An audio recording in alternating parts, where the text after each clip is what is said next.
Hello friend, जय श्री कृष्णा। दुर्योधन की पत्नी का नाम भानुमति था।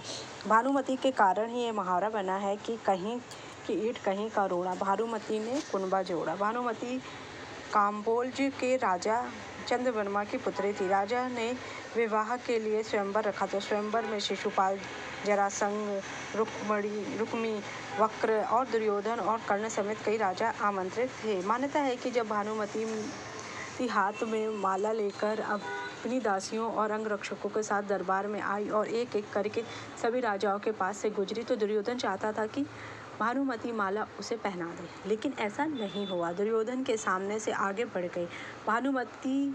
तब दुर्योधन ने उसके हाथ से माला झपटकर खुद ही अपने गले में डाल ली। सभी राजाओं ने तलवारें निकाल ली। दुर्योधन ने सब राजाओं से कर्ण से युद्ध की चुनौती दी, जिसमें कर्ण ने सभी को परास्त कर दिया। भानुमति को हस्तिनापुर ले आने के बाद दुर्योधन ने उससे यह कहकर सही ठहराया कि भीष्म पितामह भी अपने सौतेले भाइयों के लिए अम्बा, अंबिका और अम्बालिका का हरण करके ले आए थे। इसी तर्क से भानुमति भी मान गई और दोनों ने विवाह कर लिया। दोनों के 2 संतान हुई। एक पुत्र लक्ष्मण, जिसे अभिमन्यु ने युद्ध में मार दिया, और दूसरी पुत्री लक्ष्मणा, जिसका विवाह श्री कृष्ण के जामवंती के पुत्र सांब से हुआ था। कहते हैं कि भानुमति का कर्ण के साथ अच्छा संबंध था। दोनों एक दूसरे के साथ मित्र की तरह रहते थे। दोनों की मित्रता प्रसिद्ध थी। कर्ण और दुर्योधन की पत्नी भानुमति एक बार शतरंज खेल रहे थे। इस खेल में कर्ण जीत रहा था। तभी भानुमति ने दुर्योधन को आते देखा और खड़े होने की कोशिश की। दुर्योधन के आने के कारण के बारे में कर्ण को पता नहीं था, इसलिए जैसे ही भानुमति ने उठने की कोशिश की, कर्ण ने पकड़कर बिठाना चाहा। भानुमति के बदले उसकी मोतियों की माला कर्ण के हाथ में आकर टूट गई। दुर्योधन तब तक कमरे में आ चुका था। दुर्योधन को देखकर भानुमति और कर्ण दोनों डर गए कि दुर्योधन को कहीं कुछ गलत शक ना हो जाए, परंतु दुर्योधन को कर्ण पर बहुत विश्वास था। उसने सिर्फ इतना ही कहा कि मोतियों को उठा ले, और वह जिस उद्देश्य से आया था उस संबंध में कर्ण से चर्चा करने लगा। इस विश्वास के चलते ही कर्ण गलत समझ लिए जाने से बच गए।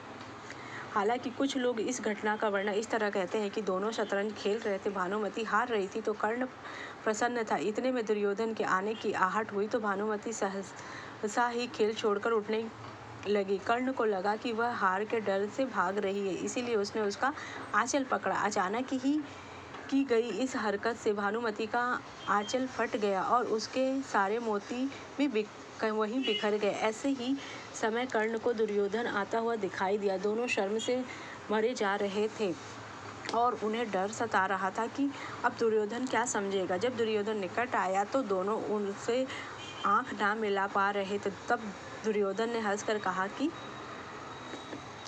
बिखरे रहने दो, या मैं तुम्हारी मदद करूं मोती समेटने में। कहते हैं कि भानुमति बेहद ही सुंदर, आकर्षक, तेज बुद्धि और शरीर से काफ़ी शक्तिशाली थी। गांधारी ने सती पर्व में बताया कि भानुमति दुर्योधन को खेल खेल में कुश्ती करती थी, जिसमें दुर्योधन उससे कई बार हार भी जाता था। भानुमति को दुर्योधन और पुत्र की मौत का गहरा धक्का लगा था।